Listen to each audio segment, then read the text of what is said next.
Yeah, and I was like, we were kind of freaking out because yeah, we were like, this was not the plan. Like, we planned for the 15th and it's only like the 8th. Yeah, because to me it was like the worst of two evils. It was like, do I want a giant needle in my back, which is what I thought it was going to be like with an epidural, or do I want like the pain of natural childbirth?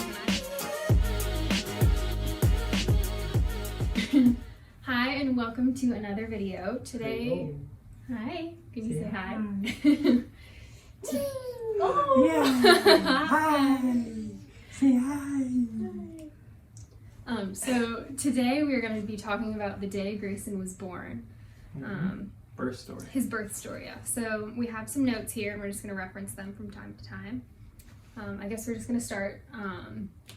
So Grayson... August 9th? Yeah, so the story starts on August 9th. His due date was August 12th. August 12th, yeah. And so we had my doctor's appointment earlier that week. And they had said, he seems like he's a pretty big baby, you're carrying super high, which like he was literally just like up in my ribs. Yeah. So they thought there was no chance he was coming on time. And so they were like, we're going to schedule an induction. For the yeah, the 15th. Yeah. It was the 7th or 8th, yeah. Yeah, and so we left that appointment and we were like, okay, sounds good. And we went to dinner the next day with some friends. On the 8th, we on went the to 8th, dinner. yeah. And as soon as we left that dinner, I had a voicemail from my doctor. So, hi, buddy. So I checked my voicemail and it was my doctor, and she was like, oh, so I put you on the schedule for an induction tonight. They may call you, they may not, but if you have any questions, call me in the morning. So, and we tried to call her, but she didn't answer. And yeah, and I was like, we were kind of freaking out because yeah, we were like, this was not the plan. Like, we planned for the 15th and it's only like the 8th. Yeah. Like, we weren't ready. And I was pissed because I wanted to go in naturally, and like she told us the 15th, and so then like she said, call us in the morning, and I was like, how am I supposed to call you in the morning if you call us in to have the baby? So I was kind of like, we were kind of freaking out. I was like, this isn't cool. We didn't get called in that night. Right, we didn't get called in, but the next morning around 10 o'clock, I started having contractions. Yeah, your first ones. Yeah, and I know everyone says this, but it kind of just did feel like period cramps, and it wasn't very painful. Yeah, and that lasted for like a long time. Like, they were pretty close together and pretty non-painful for like quite a bit, and we kind of just laid around in bed or hanging out. We didn't tell anyone. Like, I don't like being the center of attention. We waited till the afternoon to kind of tell people. Yeah, like I got ready, I showered, we got our stuff together. Yeah, we're gonna talk about you in a second. Yeah. We got our stuff together, and then we like got some tea, like we were just relaxing. Like, it really wasn't that bad at all. And then 3 o'clock rolled around, and I was like, I should probably tell my mom now. Like my contractions are like amping up. A little bit worse. Yeah. They're like shorter together. Yeah, still not bad though. And so we called her, and she was shopping for clothes for him, and immediately she dropped everything and rushed over, which was kind of what I was afraid of, but like, I get it, it's a big deal. Yeah. And so she came over, and then we were kind of just waiting around. I was really irritable. We didn't really want to go to the hospital yet because we didn't want to get sent home. Yeah, because so I was just like trying to stall as much as possible. Yeah, I was like, these aren't very painful, like, and so, but they were like, we should go though, they are close together. And I'm like, they're close together, but they don't really hurt. And so, we probably ended up leaving around like 4, right? Yeah, and I was getting frustrated because everyone was just staring at me, so I was like, let's go. And so, we left around 4. Yeah, we left around 4. Got all of our bags and stuff we needed for. Yeah, for and I was like 90% sure we were gonna get sent home, and I was like, this is annoying. But so we got there. Let's see. We got to the hospital. And I like didn't know what to do. I went up to the desk and I was like, I think I'm in labor. And so they sent me to triage, which is like where they kind of check you in and see if they're gonna keep you. And so they checked me, and they said I was they said you were like 3.5 centimeters. They like did some paperwork. And usually you're supposed to be around like 10 centimeters before the baby comes. Yeah, right? to start pushing. You have to be 10. And so I was at she was at 3.5. So they were like, oh, looks like we're gonna keep you. And so I was surprised and happy about that. So then they just kind of had us like walk a few laps around the like maternity ward. We walked for like a couple hours. Yeah, we walked like in circles just to like progress my labor. We're just chilling. At this point too, I think they had hooked an IV up to me, and so I had the pole, and I was like walking in circles. That was probably, honestly, till like 7 or 8 p.m. Yeah, and that was a while. And like we got there at around 4, and so I was like, this is starting to hurt more. Like, I'd be okay with like, hopefully they can like put me in a room soon. So they put me in a room, and the nurse was kind of like, have you thought about pain management? And I like, to be honest, no, because to me it was like the worst of two evils. It was like, do I want a giant needle in my back, which is what I thought it was going to be like with an epidural, or do I want like the pain of natural childbirth? And I just figured I'm not going to research it because both sound terrifying, and I'll figure it out when I get there. And I don't know, whatever in the moment, whichever thing seemed more bearable to me, I would do. And I don't know, I talked to my mom, talked to the nurse, and they were kind of just like, get the epidural, like it'll make you less tired and able to like push better. And I was like, just like you can be more there after, be more present. Yeah. And so I was like, sure. And my contractions weren't horribly painful yet, but they were like getting to that point. Yeah, and I wanted to have the epidural before it got to the point where I was like, where they were too painful, because like, you have to sit really still when they put it in. If they're too painful and you make like a big movement, yeah, I don't want to be paralyzed. The needle can do damage to your back. So we had to do it early, so that like, not too early, but not too. I was about 5 centimeters, so it was about halfway that they did the epidural, and I like, still honestly not that painful, but just like kind of like, I'm starting not to like this anymore. And then at that point we were moved into the other room. Yeah, we were in like the delivery room. Yeah. And so like when they put the epidural in, it's okay. Hi, buddy. He's getting a little bored. We're about to talk about you. Yeah. We're about to talk about you. Your time's soon. Like, you have to, like, arch your back like this when you put the epidural in, and it was really funny. Yeah, the doctor's like back here. And, like, I don't even honestly think that was very painful. Like, I feel like it was just cold, I think. I mean, I didn't do it, but I think it's just kind of similar to a shot, but like a little more. You know, like the needle has to go in a little longer than almost a shot. Like you're getting your blood drawn, but they like take on it your out back. and then put, like, an IV in. Yeah, what was super more annoying was the IV in my hand. That I didn't like, because you just felt so, like, restricted to it.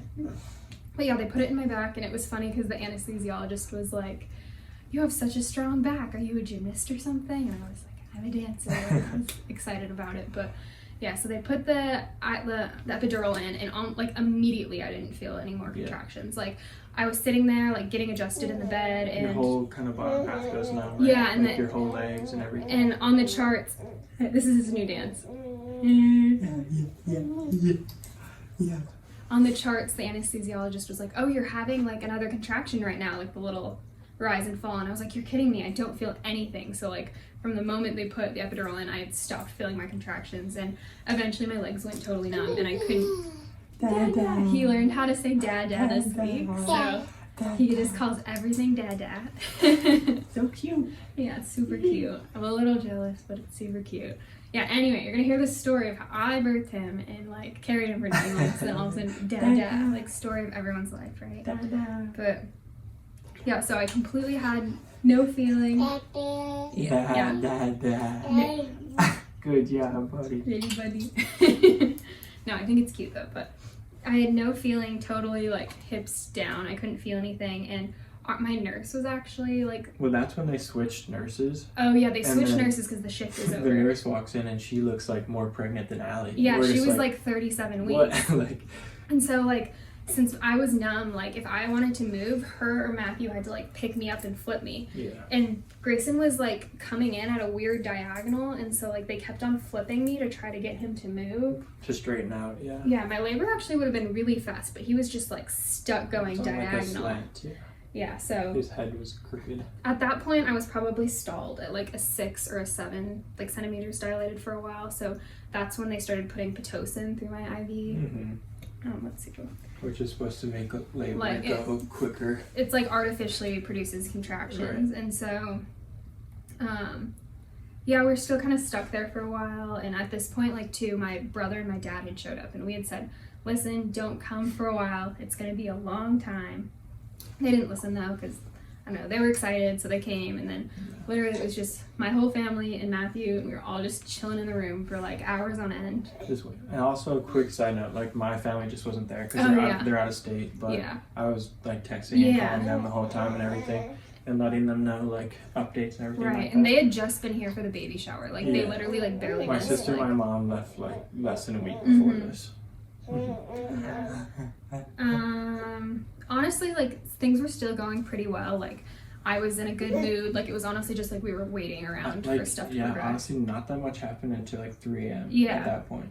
And like we just waited in that room, like had a small dinner, like not me. You didn't that's what I was annoyed about. I didn't get to eat. You just had water. Right. And I wasn't even allowed to drink a lot of water. They had to like limit it. And then at one point, I don't know, this was like I think my least favorite part, but like for the epidural can make you shaky, so I was all shaky, and then if you're laying on one side, like the epidural starts wearing off on one side. Like the stream runs down. Yeah, and so that's why they have to keep flipping me too to like make the epidural like even out. And then I was shaky, and at one part like Point Grayson's heart rate like dropped, and so then they made me put on like a gas mask and like so she could breathe better. Yeah. And it just felt like I was like, I don't like this, like it feels kind of scary, but I don't know. After that we took a nap kind of for a little bit.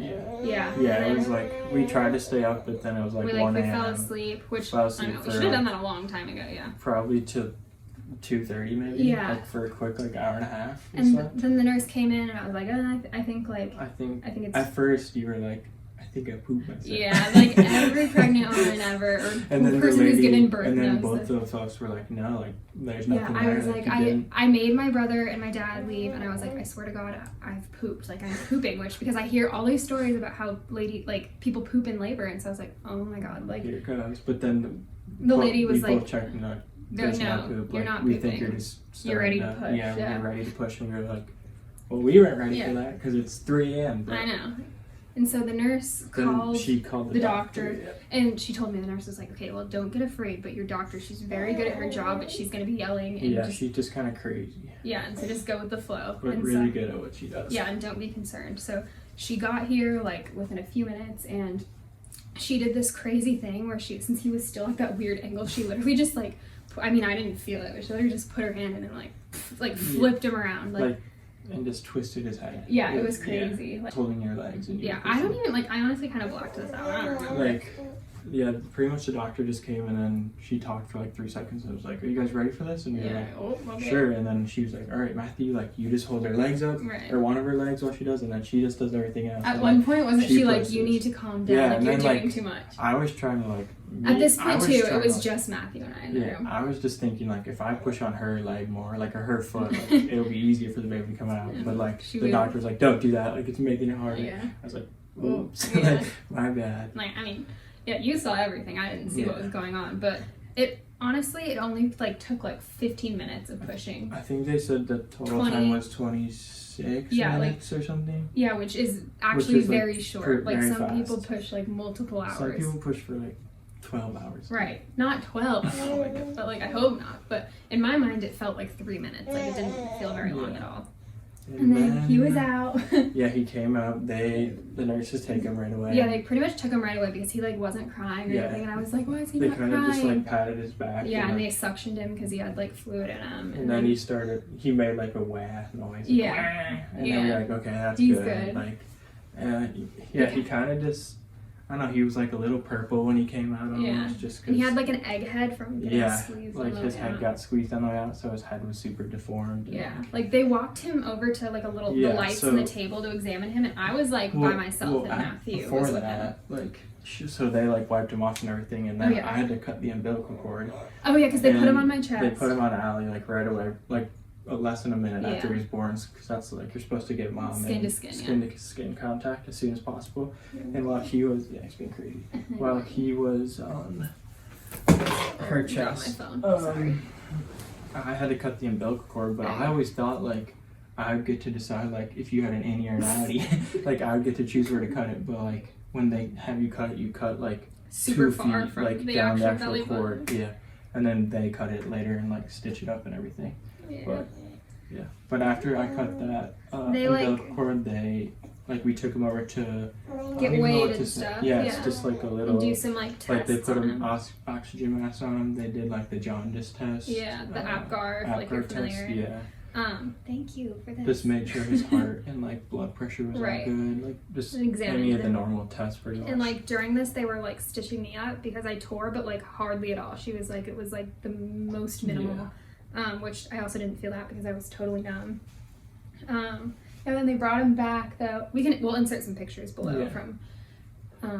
But yeah, after they did all the tests, they brought him back to you. They brought him back. We like breastfed for did the your first time. Breastfeeding, right? You struggled a little bit at first. Yeah, it kind of. He was a really good natural breastfeeder. It kind of hurt, but like not as bad as I'd anticipated. Like the moral of the story is like nothing's as bad as the internet tells you, or at least don't read the internet. I know, before. like that was my terrible experience. idea. Anything I had read on the internet, like it was like not that bad, or things people had told me, it was not that bad. Like honestly, if you're in this position and you're gonna give birth, like don't be scared. Just like get it up. Like if you want, like you do you obviously, but like get an epidural. Like it'll be fine. Like nothing's as bad as it says. At least that was my experience. But I don't know. After that, like I mean at that point, once they were done with the test and everything, it's probably like 5 a.m. Yeah, like it was early in the morning. But he was he was 7. Yeah, we'll put all his measurements, but he was 7 pounds 12 ounces. So part of the reason they wanted to induce me was they thought I was gonna have this massive baby. They on the ultrasounds they were saying he like was gonna be like 9 or 10 pounds. Matthew was like a 10-pound baby, I was 9 pounds. So like they were telling me he was gonna be this huge baby with this huge head, and none of this was true. And so it just turned out he was super long. Yeah, like, he came out long, and they were like, "Wow, he's 21 inches. Like, that's super long." Yeah, and that was his height. They also, as soon as he came out, they started talking. All the nurses were like, "He has, you're chatty They were today. Like, "Oh, whose chin does he have?" Yeah, and he has like Matthew's little chin dimple. So they were talking about that right away, which I thought was funny. And your nose. And yeah, he has my nose right off the bat. I feel like that's like the first thing we did. We just looked at him. We're like, "Oh my god, like he looks so much like us." Like, I never expected it to be like that. Like, it's crazy. And he was born at 4:26 a.m. on August 10th. So like we went in August 9th. Yeah, and then he was 2 days before his due date. So pretty on time. But and then when we let my parents come in after that and they met him and stuff, and like we told them. Oh, that's when we told them the name. Yeah, we told them the name because we kind of decided. When we went into the hospital, we went in with like four names. Yeah. Well, we kind of knew. We kind of were. We told everyone, all of our family, had 4 names. And so then they all guessed. And then like they got to do their guesses. Yeah, which I think my mom was right. My mom guessed the right one, and they thought we were gonna name him Miles Oliver. But so. Yeah, and then pretty soon after that, they moved us into the recovery room. Yeah, and like by then, like my epidural was worn off, and like I was still kind of shaky, but like I could feel my legs and I could walk. Just kind of struggled, and we pretty much just hung out in the recovery room for like for that full day, and then like the next half day. And like if it were up to us, we would have like gone home then, but like they make you stay 24 hours, and since he was born at like 4 a.m., like it was kind of bad. We had to stay even longer, but. I don't know, yeah, it was just kind of like, I was pissed too because I was still connected to my IV and I was like, take it out, it's so annoying. And they were like, we're giving you fluids still. And so that was kind of annoying. And then like we were exhausted too because we'd been up all night, and then it's just kind of surreal too because like all of a sudden you're like responsible for this person and they'd be like, okay, time to go to bed. It's weird. It's like, I don't know, it's like, it was like 5 a.m. but I feel like I wasn't tired. Right, yeah, but then it was like, so jazzed but then it was like the next night and I was like hit you by can a go truck. to sleep. Yeah. No, I was like, you can sleep. Like, I'm gonna stay up and watch the baby. Like, I don't want him to sleep by himself the whole night. Like, I'm sure like people have been in the hospital know. Like, time is not real in the hospital. So then I was up to like 3 a.m. again. Yeah. And then you woke up at like 3 a.m. and watched him, and I slept for a couple hours. Yeah, like just the weirdest hours of sleep, and like. I didn't want to sleep too because I was like, if I'm sleeping and Matthew's sleeping, who's watching the baby? Even though like that doesn't make sense. Like but, the first couple of days, you're just like I'm like, how can I sleep while he's sleeping? Like that, like it seems like it shouldn't happen. Just you always feel like there should be eyes on him at all times. Yeah, like, no matter what. It's like how I can't sleep. Yeah. I don't know. And after that, like they did his hearing test. Like it all took a long time, but like. They gave him a bath finally. After we were annoyed because they took over a day to wash all the crusty blood and stuff off of him, so that was kind of annoying. But we took some 1-day photos. Oh yeah, we took some pictures. Like we have one of those milestone 1 day old. We'll insert those too. Yeah, and we have the picture for the first time he's in the car seat. Oh yeah, we put him in the car seat and he was so little in it. And it was our first kind of official picture of the 3 of us. I don't know, it was just so surreal too, being able to take him home and drive home with him. Like, it just felt so scary too, Except driving in the car. First we got home and then we were like, how do you take the car seat out of the base? Oh my gosh, yeah, we couldn't get the car seat out of the car, so we just had to take him out of unbuckle it. Grayson and take him out until he figured it out. Parenting wins. But it was August, so it was super hot. Yeah. Anyway, so last thing, we had a lot of requests for like some sort of weekly shout outs or shout outs at the end of our video. So I randomized everyone who had liked and subscribed to the last video and gave extra entries for comments. And we did a random number generator. And the 2 winners for this week are, I'll put their names up, Anaya Papaya, sorry if I said any of that wrong, and Marina Elamir. Again, sorry if I pronounced that wrong. Those are our 2 winners. Those are 2 winners for this week. Maybe this will be something we continue to do in the future. Yeah, let us know if you like the idea. You liked it? Yeah. Grayson says congrats. He likes the idea. Yeah.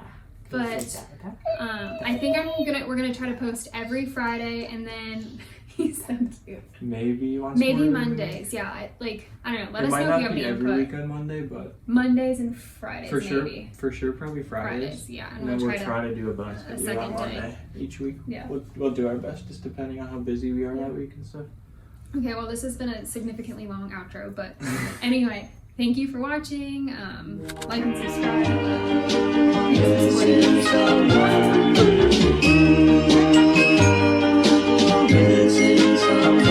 Missing someone.